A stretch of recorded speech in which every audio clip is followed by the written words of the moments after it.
name and who you're employed by, please. Turn your mics on. Good afternoon, I'm Dr. Jennifer Dillahey. I'm the medical director of immunizations at the Arkansas Department of Health, position I've held for 8.5 years. I've also been serving as the state epidemiologist for the last year and a half, and just recently I was named the chief medical officer of the Arkansas Department. Matt Gilmore, Department of Health, Policy, Boards and Commissions. My name's Chaplain, working in numerous different venues, board certified examining practice, worked as in private practice for 10 years here in Central Arkansas. Also, we worked in occupational health, urgent care, and most recently in a local emergency room. Okay, if you all will raise your right hands. Do you solemnly swear or affirm that the testimony you're about to give will be the truth, the whole truth, and nothing but the truth? Yes. You may be seated. And Dr. Dillahey, if you would start, and we'd actually be here to talk about the medical side of this on employer-mandated vaccinations. Sure. So I can speak today on the safety and the effectiveness of the vaccines.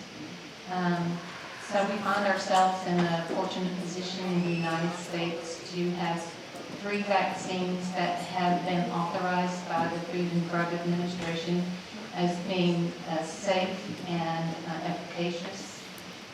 These 3 vaccines were authorized after they had completed the safety and efficacy trials, part of the trials for the vaccines, and they have continued the trials to complete the work to study the length of the effectiveness of the vaccine, or the protection that the vaccines provide, as well as the data needed to document the manufacturing process and the way the vaccines are stored. So all of those data have been submitted to the FDA for review for full licensure. Our understanding is for Pfizer and Moderna, those data have been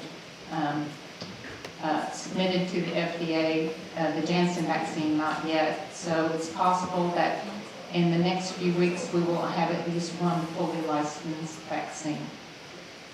These vaccines, after they were authorized, are being monitored for safety. There are several systems in place to monitor their safety.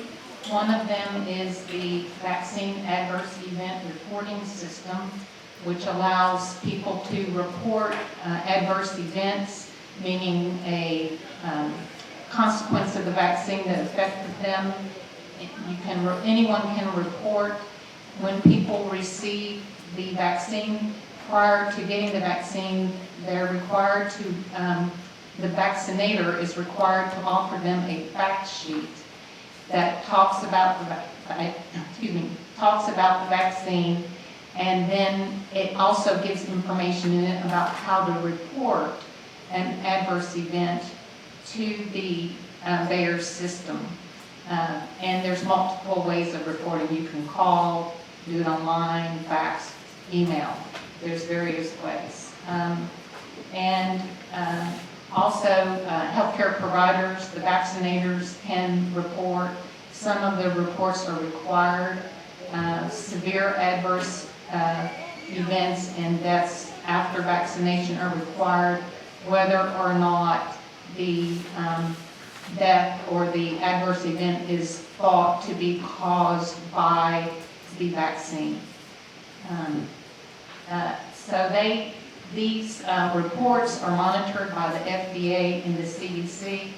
The serious adverse events and the deaths are all investigated to determine whether there is a relationship with the vaccine or not. And then if there is a concern of some safety signal, they call it, then they go to the Vaccine Safety Data Link, which is the collaboration between the CDC and several healthcare organizations that have complete data on their patients. So they know who got the vaccine, who didn't, who had the adverse event, who didn't, and they can do a proper statistical analysis, which you can't do on VAERS because all the statistics and the data are not present in VAERS. FDA has a similar process with the post-licensure rapid immunization safety monitoring system, and they use insurance claims data